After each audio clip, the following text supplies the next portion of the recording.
Good morning. Good morning.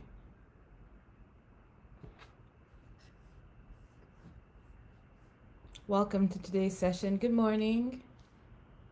Good morning. Welcome to today's session. It's a little dark in here. I'm not sure exactly why, but hopefully you guys can see me and it's not unbearably dark. But good morning. Welcome. Let me get some music going and then I will get started. I'm not sure. Maybe I need to change my light. I do have more shadows than usual. Hang on. Let me turn this way. That's not going to help. Let me turn this way. That's much better. Okay. Perfect. Some technical difficulties starting this morning, but I am here now. And bear with me while I get something going.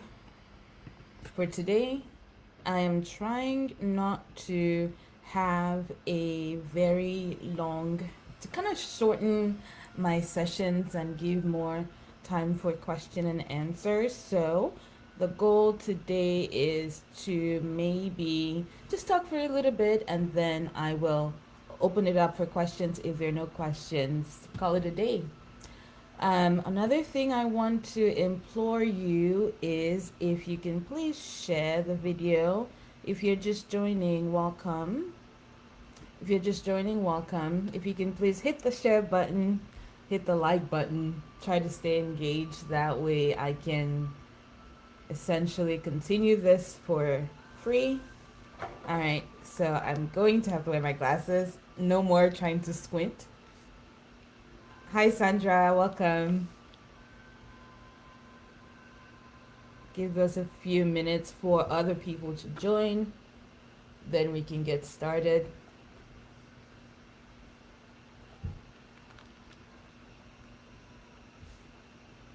One quick second. I'm gonna stand up real quick to take care of some business.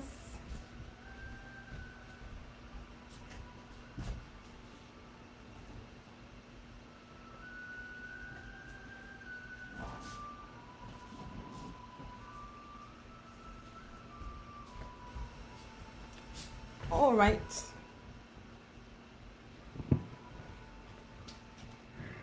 Thank you for joining. If you're just now joining, thank you. So we're gonna get started. Again, if you haven't shared, please share. What am I going to be talking about today? Today, I'm going to be focusing on a few questions and a few things that that come up during our financial life cycle. So I'm just going to go down a list and talk about some of the things some of the mistakes we make, some of the questions we ask without answers, and any other thing else you guys have on your mind to talk about. I'm going to address that as well. Again, welcome. My name is Phoebe with Frugal Phoebes. I run the Frugal Phoebes platform. I try to put out as much financial information, personal financial information, as much as I can. And I talk a lot about investments. I've worked in the industry for some time now. I talk a lot about personal finance and paying down debt, investing, saving for the future. That's what I cover. And if you're wanting a one-on-one session with me, I cover that as well.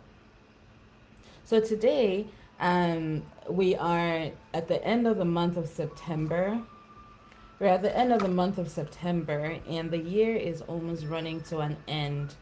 The year is almost running to an end, and there are just a few things that I would just like us to talk about and pass out some information. What are some of the things you should be thinking about right now? What are some of the things you should be doing or not doing or thinking about doing? Last time I was here, I covered a few questions. I kind of gave a debrief of what's been happening this year, what we need to be doing in the moment and what to expect coming on down the road. One of the things that I really want to touch on before I continue is the fact that if you have a job right now, one of the things you need to be doing is making sure your job is secure, because in this coronavirus environment, if you truly understand what's happening in the economy is actually not getting better. It's getting worse. We're in a recession, and depending on the level of uh, your economical level you find yourself, you may not be feeling it. Some people are actually getting jobs and whatnot in the moment. That's great, but we are in a recessionary environment. What happens in a recessionary environment is there is a fear for job loss, job security. So you just want to be making sure that at the moment you're really tightening up your financial expenses, making sure that if you have a job right now, you're saving. You want to be saving, actively saving. I don't mean just putting $10 away. No, you want to be actively saving for a worst case scenario.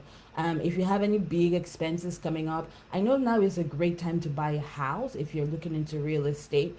That's fine if you want to go ahead and buy the house, but just make sure that you are not buying too much house than you need. You want to stay within your income level. You want to stay, actually, not even stay within. You want to come well under your income level if you can afford to. That way, you have a little bit of a buffer should things go south. A lot of times we plan for one thing and then another thing happens. That's life. Things happen. So you just want to be sure of that. Another thing you should be doing in this moment is paying down debt. After you have a savings, you want to be actively freeing up your cash flow monthly. So if you have big interest rate bills or big credit card balances, you want to focus on paying those down, because if you do lose a source of income, what happens is if you lose a source of income and you don't have a lot of demands on your monthly cash flow, it frees you up to the extent that you have more money coming in every month and you don't have to use that money for something else. So proactively have an emergency savings plan, proactively pay down your high interest debt and high interest loans. Another reason to pay down high interest debt right now is because the interest rate is actually really low. The interest rate environment is one in which we probably are not going to see for a long time again. So you want to make sure that you're refinancing, if you can. If you have a high interest car note, if you can refinance, do that. And if it makes sense to refinance, do that. If you have credit card debt, if it makes sense to pay down, actually, I shouldn't even say if it makes sense to pay down. If you have a credit card debt and you're running a large balance, pay it down. Two reasons. One, you're helping yourself, you're helping your credit get better, your credit score get better. And the second one is you're making sure you're not running a high debit balance as time goes on. I know a few people have joined. If you're just joining, drop a hello, hi, welcome, good morning, good afternoon, depending on where you are. I want to see you in the comments. That way I can give you a shout out. And if you are able to share, and invite your friends as well. And let me do what I am telling you to do myself. Let me do what I am telling you to do myself. Okay, all done. So that's just one of the things that I wanted to cover before I went any further. Okay, so another thing to do is this. If you live alone, and if you have a house and you want to cut down some expenses, there are some people who are struggling and cannot necessarily live alone at the moment. You can open up a room to rent out, get a roommate. Granted, all your other bases are covered and the roommate doesn't become a liability. So you can get a roommate, cut back your expenses as much as you can. Now we're all working from home. You may not even need, you may have an expensive car note, right? Or you may have an expensive car. Because we're working from home, a lot of us, there isn't a lot of driving happening. So you can even think about trading in your car for something cheaper, or trading in your car for something that you can easily just go run errands and come back. We're in an environment where there is no shame in your game, or there shouldn't be any shame in your game, because if you're struggling financially, you're the only one who's going to struggle. If you are not struggling and you have excess cash at the end of the month, you're the only one who is going to be smiling to the bank all the way. All right, so I'm gonna delve into something the thing I wanted to talk about today. I'm having a notification that you guys probably are not seeing me. If you're still here, give me a thumbs up, please. It looks like the video may have a problem. If you can still hear me, just give me a thumbs up. Hello. Okay, I think we're back. I think we may be back. Just give me a thumbs up if in the comment section if you're still with me. Okay. Oh. Thank you. Thank you for joining, Eric. Um okay, you can see and hear. Thank you. All right. So what is number one on my list? In this environment we find ourselves, living paycheck to paycheck is a huge mistake people make, okay? And what do I mean by that? Sometimes your monthly expenses come under your paycheck. There's some people, some of us feel like unless we spend the last dime of our paycheck, we're not okay, and that's not right. If you don't have a lot of expenses at the end of the month and you're able to come under every month, that's a good thing.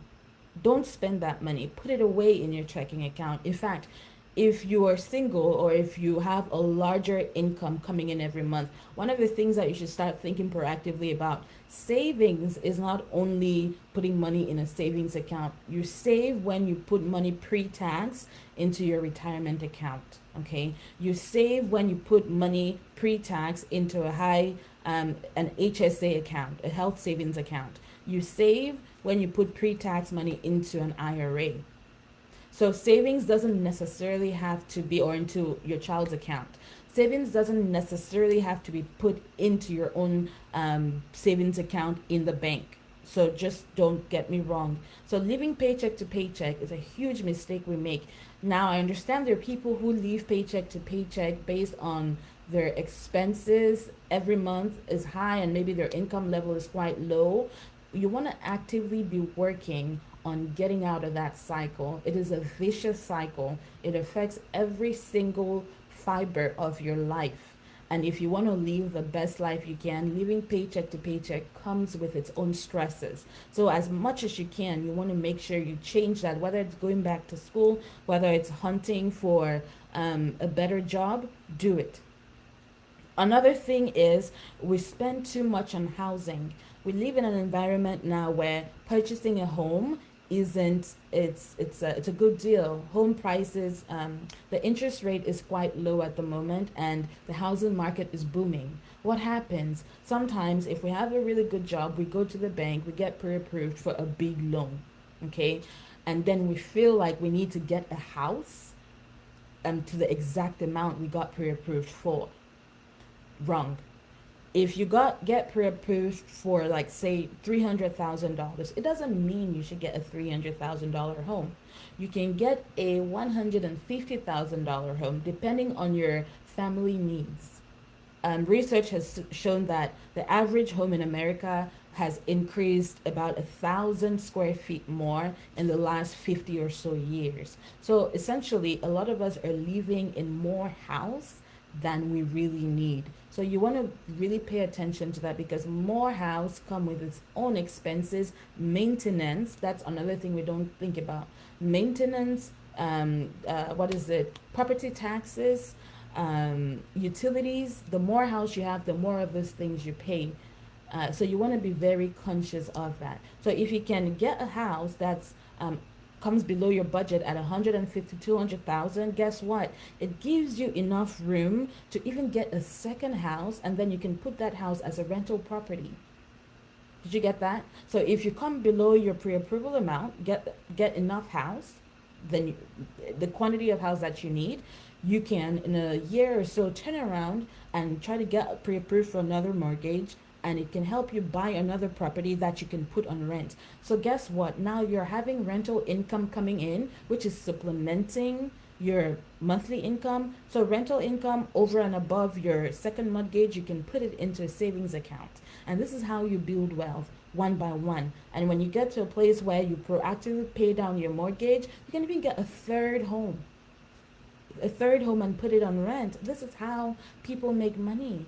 And then you have the rent paying for its mortgage, paying for itself, and give yourself a few years, you now suddenly become a homeowner of several different homes.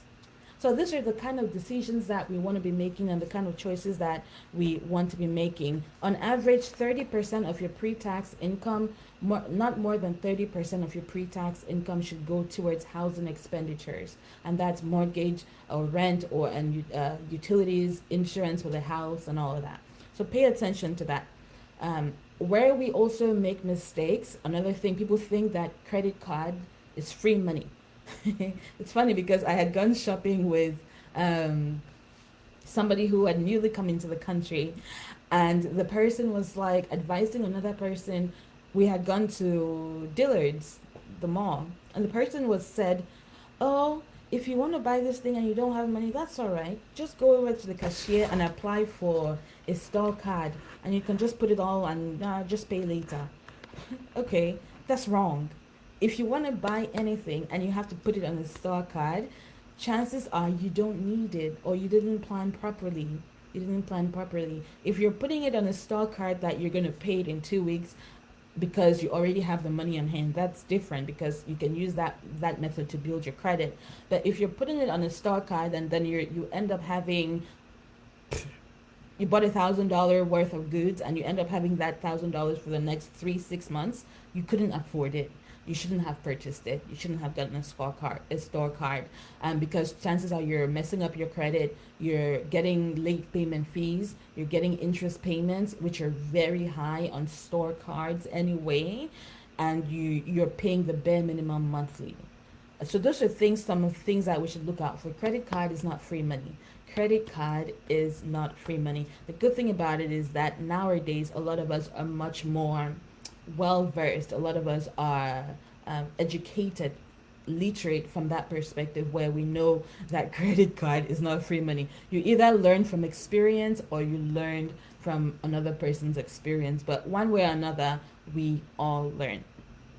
That's something to pay attention to. Another thing is where we have a problem is not having a saving strategy.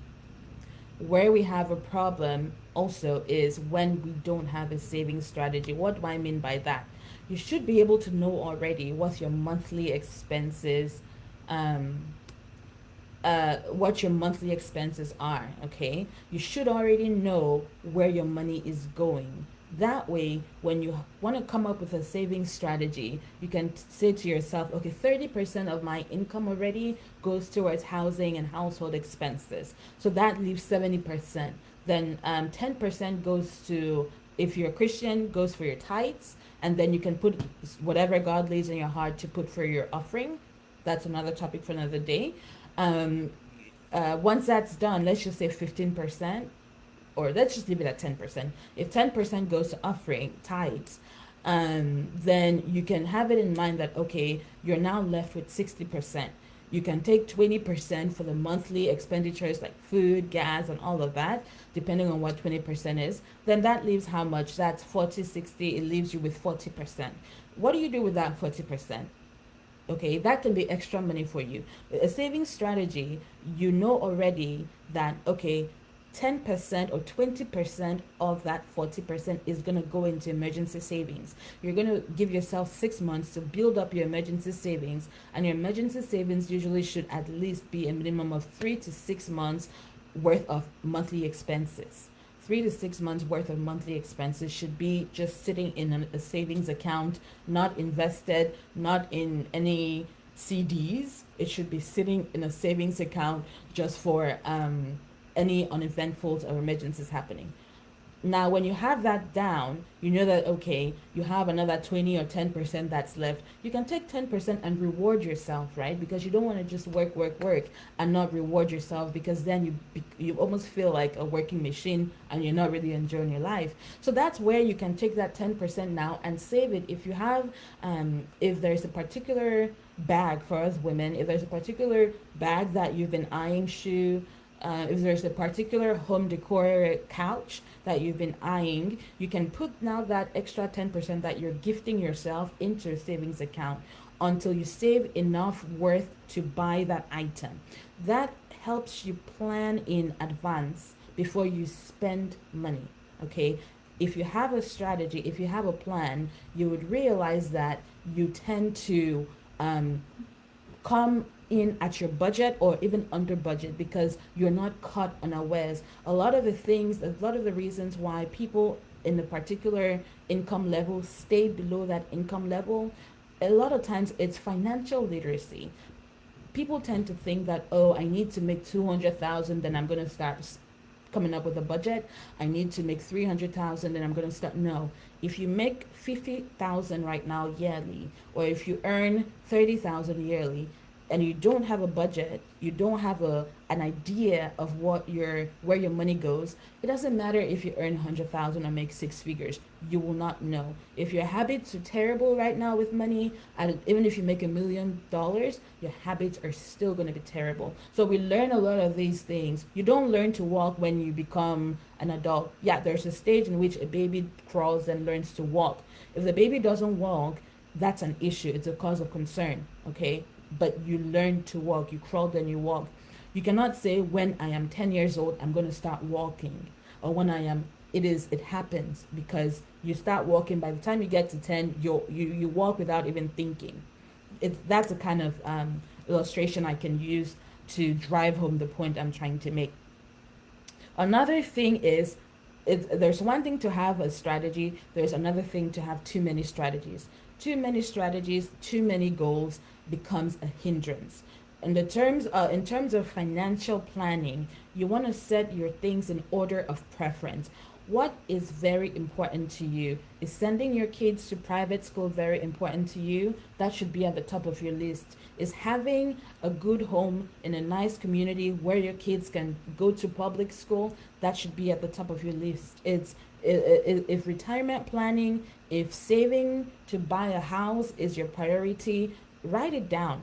Okay, when you write it down and you prioritize, it helps you in this way. When you go out to the store and you see an item that you absolutely love, you would remember that, oh, I shouldn't spend money there because every little bit of money I have, I'm putting it into my home buying account. And it makes you feel good. When you look at that account and that account is growing, it makes you feel good. So having too many goals becomes a problem. Prioritize your goal. If you're familiar with what SMART goals are, if you're not familiar with what SMART goals are, look into it. Adopt SMART goals. Make sure that they're reasonable. Make sure that they're achievable. Have short-term goals, have long-term goals. Depending on what age you are, retirement may be 60 years from now, or retirement may be 10 years from now. If retirement is 60 years from now, yes, you want to start thinking about retirement early enough, but it doesn't make any sense prioritizing retirement when you're drowning under student loan debt in the moment. So you want to make sure that you're prioritizing correctly and you're creating short-term and long-term goals as well. Another mistake we make is, I know that there are a lot of people who preach paying down debt, but another mistake we make is, you ask me, well, I have debt to pay down. While it makes sense for me to take everything I have left over in whatever month and pay down debt. Yes and no. Okay. Now, if you have money, for example, if you have $20,000 and then you have a car that is a car note that's maybe $10,000, okay? But the interest rate on that car note is say 3% or 2.5%, so not very high. And then you're thinking, should I use this $20,000 and then pay down that car debt, or should I use this $20,000 and invest it? Okay, big picture. If you invested your money for the whole year, your return on that money, depending on how you invest it, will surely be higher than 2.5%. Okay, if your annual interest rate on that loan is say 2.5%, and then you invest, and then the returns on the money you invest is like 4.5%, it makes sense to not pay down that loan and invest that money. Now, if your interest rate on that loan was 18% and then you had the money, I would say take that money and pay down that car note completely. That way you don't have a recurring high interest loan every month. So all of what I'm saying is there's a strategy to debt payment. Don't just take your money and throw it at debt just because it is debt. No, come up with a strategy. All your money should not be going down towards paying, should not be going towards paying down debt, all things being equal. Because if you hit a bump in the road, if you hit an emergency, you're not going to have an emergency savings. Guess what you're going to do? You're going to run back out there to get another loan. And sometimes you may be getting a high interest payday loan if you're not careful. That's another thing to keep in mind. So paying down debt, using all your money to pay down debt, is not necessarily a good idea. I'm gonna pause. I've been speaking. Any questions? Hi, Cynthia. Let me give a shout out. Hi, Mama Doris. Who else is here with us? I can't see you. So hi to you. Thank you for joining. If you haven't shared, take a moment and share. All right. So I just wanted to pause there to also say, if you have any questions, post them, because at the end I'm going to go back up and read any questions that you may have. All right. So I've talked about planning for big ticket items, right? If you know you want to buy a house, if you know you want to buy home appliance. So what are some big ticket items? Let me start there. Home, car, home appliance, paying for education, medical expenses, a wedding if that's in your future. Kids, kids are big ticket items. They don't go away anytime soon. Kids, what else? If you're planning on taking a big vacation, all these things. Divorce, okay? If you're looking at divorce, living a relationship that you probably were not the wage earner, that's a very significant thing. And I think I'm gonna have a session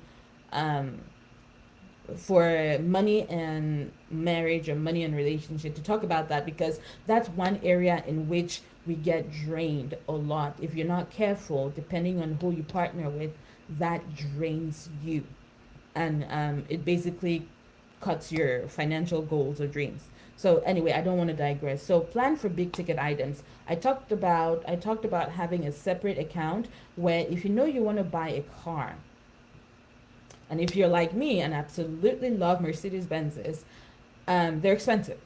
So if you know you want to buy a car, have an account, plan for it, give yourself 3 months. Impulsive buying is the worst thing you want to do for your finances. No impulsive buying, zero impulsive buying. If you plan for it, you put money away. By the time you're ready to go, say, get the car, you can easily have a large down payment. If you have a large down payment, say the car is worth $25,000 and you have a $10,000 down payment, you've already cut your interest expenditure almost in half. And with a large down payment, you're able to negotiate your rate a lot better than if you just went with $1,000. I see people buying $40,000 cars with $1,000 down. That does not make sense. That doesn't make sense. I'm sorry. So if you're gonna do that, make sure you're putting down a larger than usual down payment to help you in the long run. So plan for big ticket items. Procrastinating is a dream killer. Procrastination is a financial dream killer. Don't procrastinate. Don't impulsive spend. Plan for what you need. Okay? Another thing we run into is when we get a new job, or we get an increase in our spending, we want to an increase in our income, we want to start spending. We start spending all the way. Have you noticed when you get a new job, your income is higher, you feel like, okay, things are easier. Then after 6 months or a year, it's like, man, I need a new job again. No, you don't need a new job. You just need to make sure you're not just spending off everything. You're not increasing your spending just because you have a new job. A new job doesn't mean go out and get a new car. A new job doesn't mean go out and get a new apartment in a high-rise building. A new job doesn't mean start wearing $1,000 weaves or shoes or all of that. No, that's not what it means. It's not free money. It's your money. It's your time. You're spending. Use it wisely. So increasing your spending, if you plan ahead, if you have a job that pays out part of your income in bonuses. That's a good time to build up your savings. So things like bonuses, things like tax returns, that's money that we're already living without that money. So when it comes, put it away. Put it away. If you're getting a $10,000 bonus every year or so, when it comes, you stash it away. In 2 years, before you know it, 20,000 easily.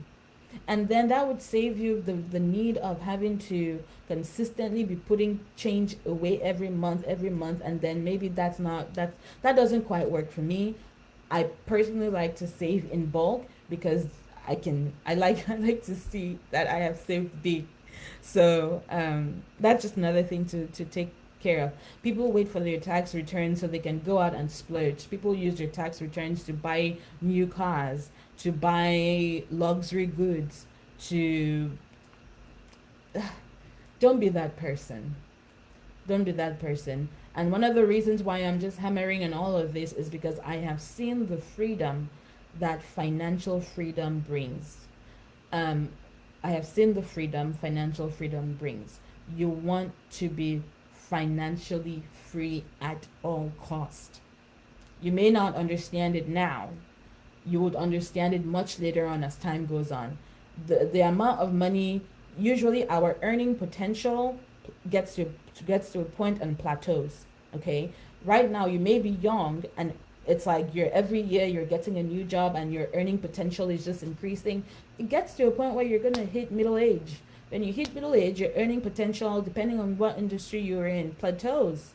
And as you get older, less and less employers want to hire you, so you may not be moving in and out of jobs so quickly. And as you get older, naturally you're not the same person you were when you're younger. You're more risk adverse, you're more conservative. So what are you going to do then? So you want to make sure that you're planning now for moments like that. Life isn't going to always be as you know it. It changes. Unintended medical expenses crop up, unintended health expenses crop up. So you just want to plan for that. And this leads me into my next point, that one of the places that we unintentionally we spend a lot of money in is emergency expenses or unplanned for expenses. What are some of those areas? Medical health issues. Nobody ever really plans to have health issues. They happen. It's a fact of life. So if you get a health issue, you can't work for a good few months, and you ignore taking short-term disability on your job or signing up for short-term, long-term disability. Let's just say you ignored that. You ignored signing up for medical health care from your employer. Guess what? Now you're saddled with not being able to work. Not only are you not able to work, you're not able to pay for your expenses that come up, and then we become a drain on other people. That's where you start seeing a lot of GoFundMe's going around. Not that there's anything wrong with GoFundMe's, but you want to make sure that GoFundMe is not your insurance plan. GoFundMe is not your long-term disability or short-term disability plan, or GoFundMe is not your main medical bill paying plan. It's not sufficient, it's not efficient. Your kids' educations. There are a lot of us, I'm going to take a moment and just hammer on this point. Immigrant parents, there are a lot of us, and to no fault of ours, I'm not going to blame you or us. We come into a different country, different culture. We're learning everything newly. We're coming from a background where we may not have known this, but now you know it. Now you're hearing it. If you're an immigrant parent, proactively try to find ways how you can chip into your kids' education. You may not be able to pay for everything, okay? I'm not saying go out and pay for $40,000 a year tuition, but figure out ways, whether it's rent, whether it's their books, whether it's their meals. Figure out a way to come up with a savings plan that will help your children when they go away to school. Don't just say, oh, well, now you're graduated, congratulations, good job on getting good grades, go to college, and there's nothing to back them up. Okay, set up your kids for success. In setting up your kids, if you have extra money right now to be buying a luxury item and then you haven't saved for their college, you're not setting them up for success. You're gratifying your needs in the moment. You're mortgaging their future, basically, for your shoes or your luxury item or your luxury car. If you guys have to downgrade house and have your kids shed one bedroom to two kids, do it for the sake of your future. And not only for the sake of their future, it helps you. It gives you peace of mind. It gives you peace of mind. So that's something that we really want to focus on that. Let's start proactively planning for our children's education. I just wanted to hammer on that. And the last thing I want to talk about is some people take out a loan for weddings. In this day and age, if you're taking out a loan for a wedding, you're how do I put it? You're not making the right financial choice. Sorry. If you're taking out a loan for a wedding, you shouldn't have to take out a loan for a wedding at all. You should not have to take out a loan for a wedding. A wedding is one of those things where you can control the spending. You can control the spending. It doesn't matter what the bottom line is. It doesn't matter what familial family influences are. A wedding is something you can control the spending. If you're having to take a loan out for it, you're already going into your married life with a loan off of a wedding. So when you get married, you have other expenses coming up. How are you going to factor that in to your other expenses? And on that fact, you can start having a wedding savings account. Even if you end up not using it for a wedding, you can use it for anything.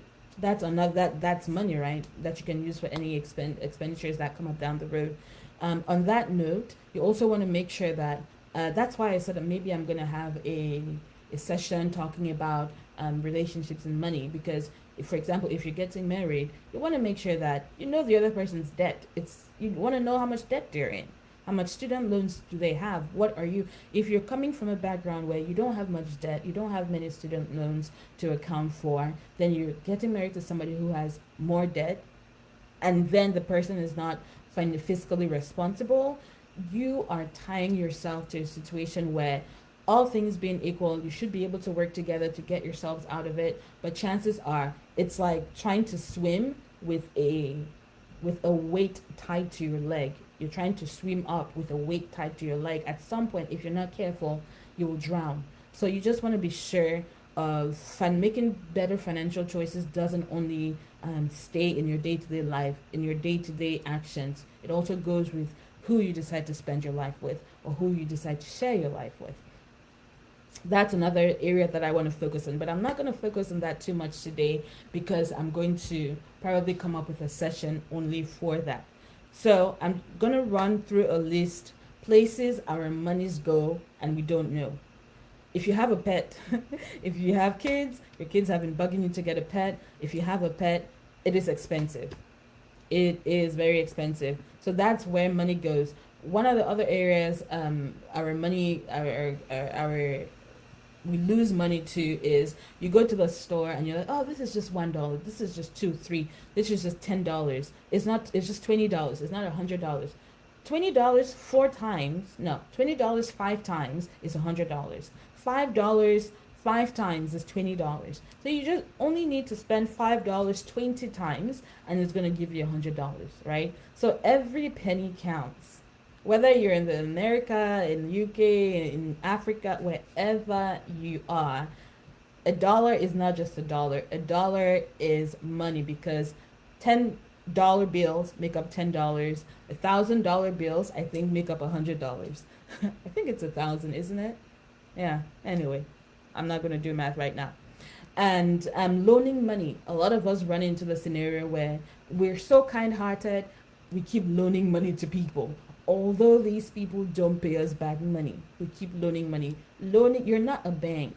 I understand times are hard because I've been there. You want to also loan people money.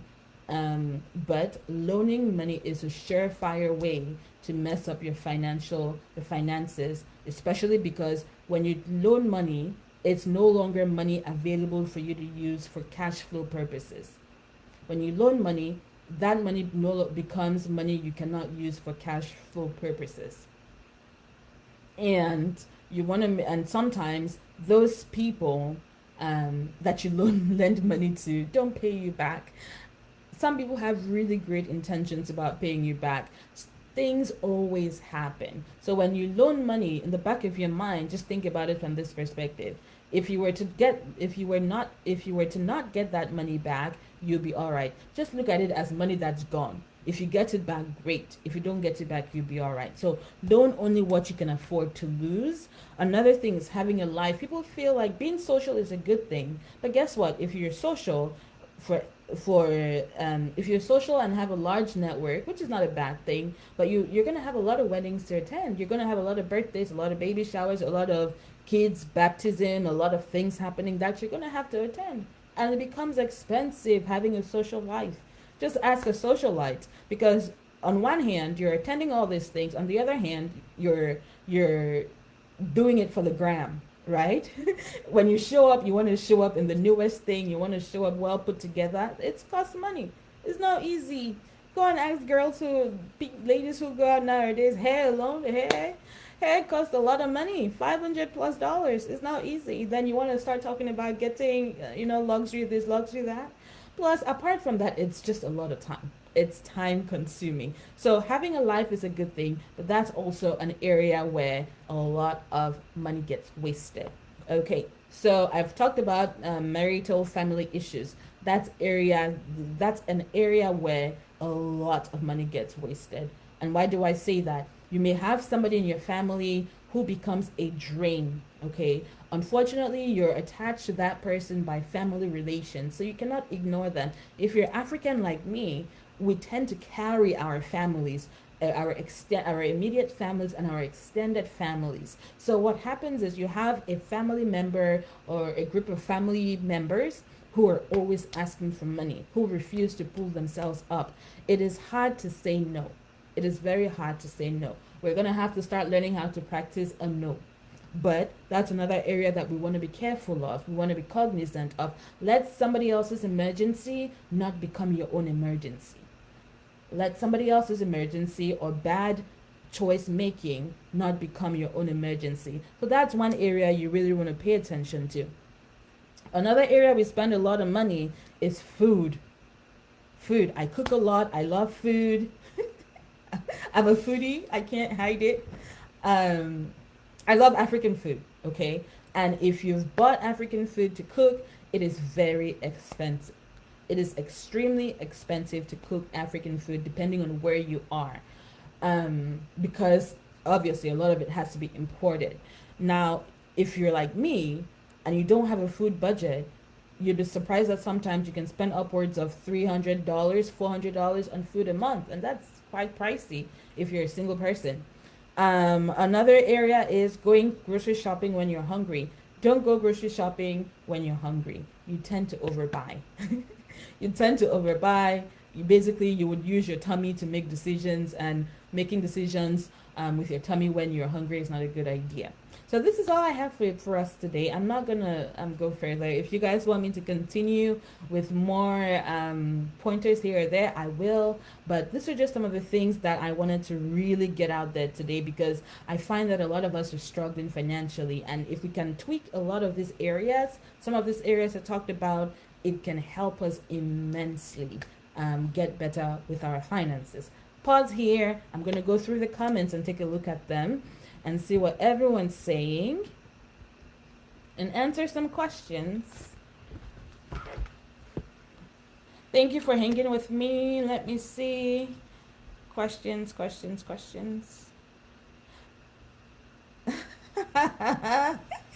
are you saying? Okay. Prince, great. What did I miss? Well, you can go back and look at the video to see what you missed. I did say quite a few things. Sylvie is dropping some financial gems. Medical debt is the leading cause of bankruptcy. Yes. Medical debt is a leading cause of financial woes.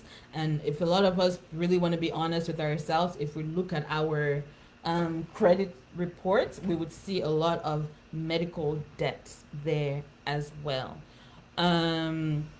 Exactly what I tell friends. Thank you, Prince. Sylvie, by the way, that frog behind you is giving me the side eye. I love that frog. I love that frog. I don't know how and I got that, but it's interesting. That is a look we should get when we want to borrow to fund weddings, baby showers, or engagements. Yeah, that frog should be. Remember that frog? Anytime you're trying to borrow money to fund baby showers, weddings, I don't understand. How are you borrowing money to fund a baby shower or even an engagement? That's just something. Anyway, this is good information. Thank you, Cariska. And I'm a foodie too. Thank you, Prince. Thank you. I'm not alone. Um, any questions? I think these are all the comments I've gotten. If you have any questions, please post it down below. If you don't have any questions, thank you for hanging with me today. I'm gonna try to keep this session short so they're easily digestible. And in the next week or two or so, I'm going to be having a realtor come on with me. I've been planning on doing this, but I'm going to be having a realtor come on with me and talk about the home buying process from beginning to end, what that looks like, what to think about when you're going to buy your first home. Another thing I want to do is I'm going to be posting one of the guests I had with me a few weeks ago. We're running a joint promotion, and essentially you can win a home interior designing session with this guest I had, Cynthia from Studio 1912. She's giving away a free session or a free interior designing session with herself, so a one-on-one session. I'm going to be posting a little bit more about that. If you want to enter that giveaway, please do so immediately. If you have a room in your house that you want her to give you ideas on how to decorate it, repaint it, remodel it in terms of redesigning. That's the word. redesigning the room. She can give you that pointer. Again, this is Cynthia with Studio 1912. Thank you, Prince. Yes, Cynthia has been tagged, so you can click on her profile and hear all about that giveaway. You don't have to be. You can be anywhere in the world, actually. So you don't only have to be in the States, in the UK. You can be anywhere in the world to enter that giveaway. So I think this is all I had for you guys today. Once again, this is Phoebe with Frugal Feeds. I thoroughly enjoy these sessions, and I would love to keep these sessions free as time goes on. So if you have a moment, share with your network, share with the people you know, so we can get more people in on this free financial education. Once again, you have no excuse. I'm here every other Saturday. Ask me questions, message me on Facebook. Other than that, I love having the sessions every week. Thank you for giving me your an hour of your Saturday. Hang on, somebody says buying homes in Africa should be part of the next session. You know, I've been trying to work on getting somebody who is very familiar with the African market. I am still working on it. But I will try to make it part of the next sessions that we're having. So stay tuned for that. Thank you again, and have a great Saturday. Great, blessed, safe Saturday. Ciao. Bye.